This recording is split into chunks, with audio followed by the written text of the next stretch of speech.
السلام عليكم ورحمة الله وبركاته. اللهم صل وسلم وبارك على سيدنا محمد وعلى أهله وصحبه وسلم. ازيكم عاملين ايه؟ وحشتوني قوي. تعالوا معانا النهارده كده، عايزين نعمل حاجة. طبعا انا كنت قايله لكم عايزين نبتدي تجهيزات رمضان، بس انا بصراحة وانا قاعدة كده جه بالي عايزه اعمل، يعني العيال الاكل خلاص مدوخني في موضوع اكلهم ده. طبعا احنا في الظروف الصعبه اللي احنا فيها دي، فلا لحمه ولا فراخ ولا الكلام ده، فعايزين نعمل اكله هم يحبوها، وفي تاني يعني وفي نفس الوقت برضو يعني بيشتروها من بره بالغالي جدا.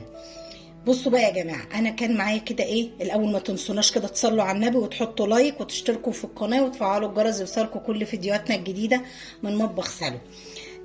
ان شاء الله برضو معاكم. والله انا بجهز برضو في تجهيزات ان شاء الله شهر رمضان. يا رب يعود عليكم وعلى الامه المسلمه جميعا يا رب بالخير واليمن والبركات. احلى ايام، احلى شهور اللي هو احنا رجب وشعبان ورمضان. بحبهم جدا، واكيد كل الناس طبعا بيحبوا الايام الكريمه المفترجه دي. بصوا كده، انا معايا، انا كنت بدور في الفريزر، قلت اما اشوف فيه كده ايه، لقيت فيه يعني مثلا نص كيلو لحمه الا يمكن 100 جرام كمان مفرومين. فقلت اعمل ايه عشان هم مغلبيني في موضوع الاكل. انا هعمل لهم حواوشي زي بتاع المحلات بالظبط، والله ان شاء الله.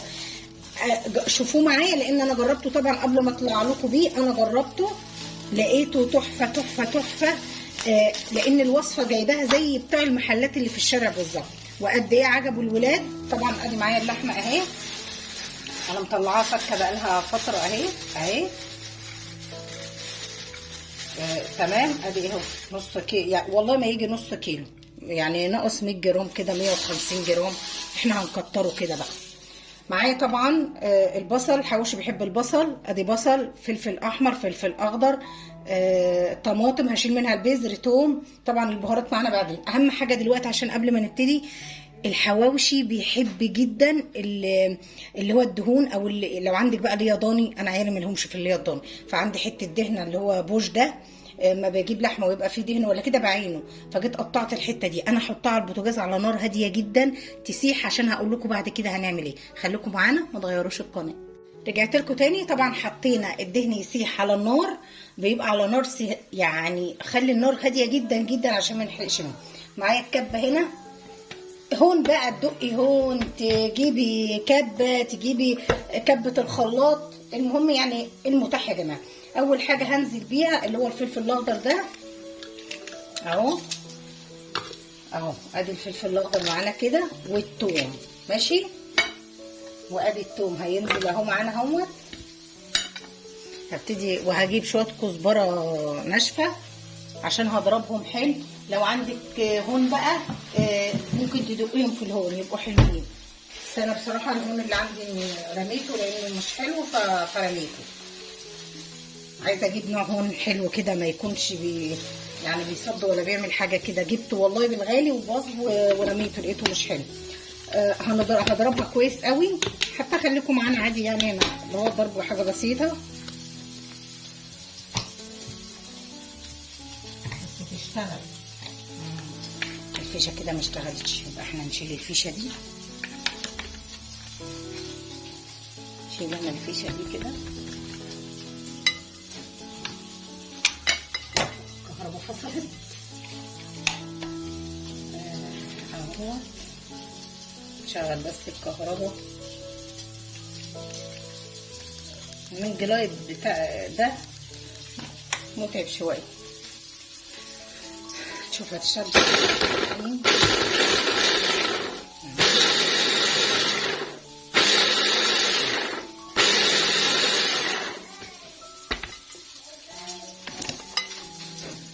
هنضرب كويس، بس هنضربها تاني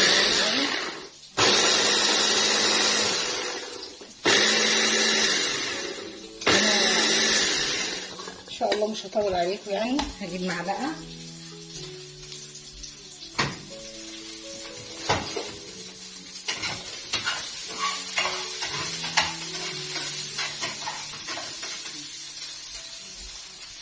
طبعا اكيد سامعين الدهن وعمال تشتش كده.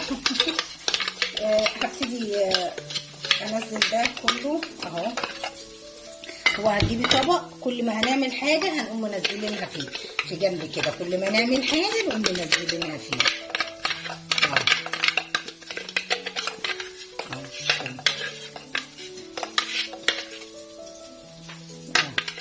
كده اهو. انا مش هطول عليكم برضو. بصوا هنضرب ايه تاني بقى. هضرب ادي الشطه الحمراء اهي، عشان بس هو في يعني في تركه في الشطه، يعني في الحاجه اللي هعملها دي. فانا مش عايزه ايه اجي اقول لكم انا عملت وعملت، لا انا عايزاكم بس، والباقي الحاجه هعملها انا بس عشان تبقوا معايا. نزلنا كده اهو. والفلفل جبت حته فلفل برضو صفرة. اهم حاجه نشيل البذر من الطماطم اهو، ماشي. طماطمتين كده ونشيل البذر بتاعهم منها. دي بقى ممكن تضربها في الخلاط، يعني الحركه الاولانيه ممكن في الهون، انما دي ممكن تقومي ايه في الخلاط وضرباها، عشان بس ايه النتيجه بتاعتها احنا عايزينها. اقول لكم هتطلع ايه. بصوا بقى يا جماعه، انا هضرب الحاجات دي عشان بس انا مش عايزه اطول عليكم. هضربها حلو قوي واصفيها، لان انا مش عايزه الميه اللي فيها، انا هصفيها ماشي يا سيدي. هصفيها وارجع معاكم تاني. ورجعت لكم تاني. طبعا انا قلت لكم انا صفيت ده كويس قوي من الميه يا جماعه، عشان مش عايزين الميه تبقى في الحواوشي كده اهو. صفيته اهو. ومعايا ضربت الثلاث بصلات، هاخد نصهم والنص التاني هنزل بيه فين بقى. عارفين طبعا حته اللي احنا حطيناها على البوتاجاز. هقوم واخده البصل هينزل هو بميته، ماشي. ليه؟ لان هبقى عايزه فيه برده شويه ميه، ما تبقاش ناشفه قوي كده.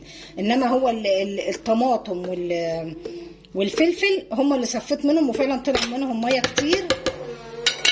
احط دولت على البوتاجاز مع البصل. خليكم معايا وهرجع لكم تاني.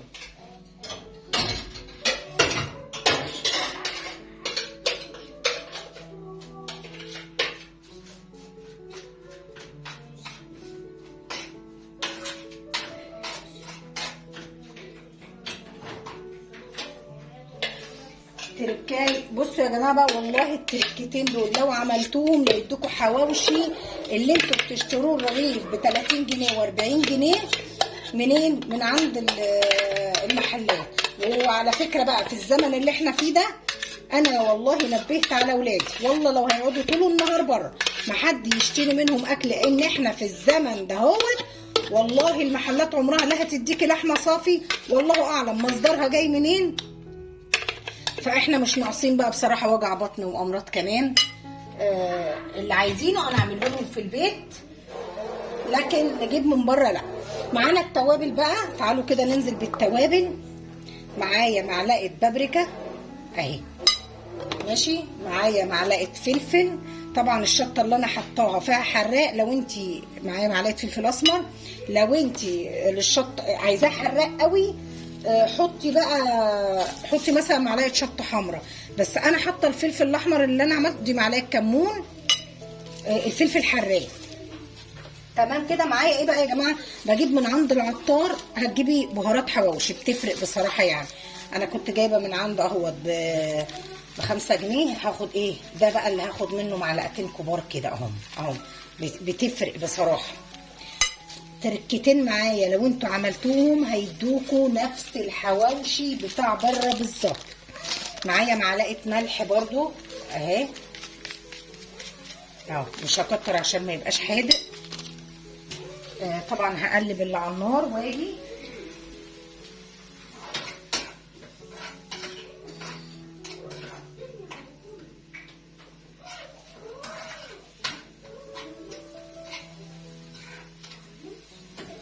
طبعا انا يا دوبك بصوا البصلايه يعني تصفر بس في قلب الدهن المساح كده معايا. عبال ما تيجي البصلايه هقول لكم في تركايه بقى كمان. ايه اللي هنعملها؟ انا هقول لكم عليها اهو. عايزين حاجه تتشرب طبعا الميه اللي هي من البصل اللي احنا حطيناه. تاني هام مش عايزين اللحمه تكش. المعلقه دي عايزين معلقه. عايزين اللحمه ما تكشش معانا كده في الرغيف وتبقى زيها زي بعض. هنقوم حاطين ايه بقى؟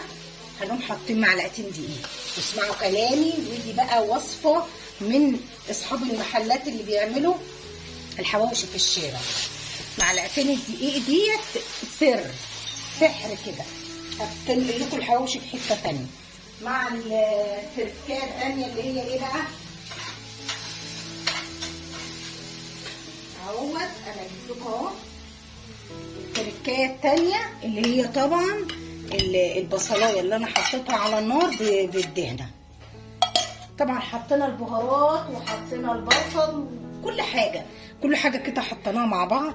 هننزل بقى ايه، صراحه لازم ننزل فيها كده بايدينا، ما ينفعش ان احنا يعني نعملها بالمعلقه اهي. لازم نخلي كل الحاجات دي يعني بصوا تخش في قلب بعضها. وبعدين انا يعني هتنيني كده اما اخلي كل حاجه تتجانس مع بعضها، هحطها في التلاجة نص ساعه او ساعه بس عبال ما ايه ما اخلص. بس انا بصراحه ايه بقى، انا ما بحبش اشتري حاجه من بره بصراحه بقى. انا ست ما بحبش اجيب حاجه من بره. انا قمت جايبه ايه الصبح، اول ما قمت كده اول ما فكرت في فكره الحواوشي قلت يبقى عايزين عيش نعمل ايه. قايمه جايبه 2 كيلو دقيق، وممكن لو كيلو دقيق، وهعمل رغيفين شامي وهخبزهم في قلبه. ممكن تعملوهم على الطاسه بس يا عبد الرحمن، هتعمليهم على الطاسه او هتخبزيهم في الفرن اللي هو البوتاجاز عادي. فانا بصراحه اهو بصوا بقى زي العسل اهو. بصوا بقى ما شاء الله الشطه الحمراء وكده مديها زي اللي بيجي بره بالظبط. حطها في التلاجة عبال ما اخلص انا العيش بتاعي وارجع معاكم تاني. متنسوناش في لايك.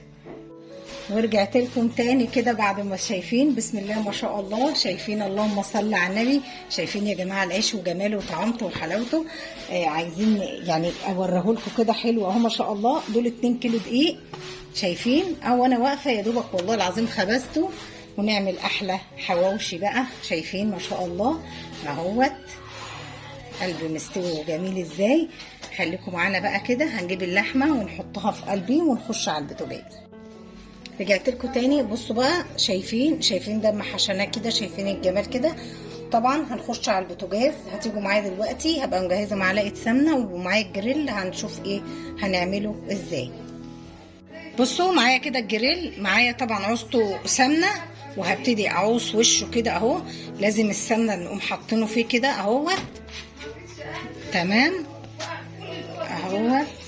ركز يا عبد الرحمن، خليك معايا يا عبد الرحمن. استنى ماشي ثواني. ده ما تجيبش، لا ما تجيبهاش، خليك كده اهي.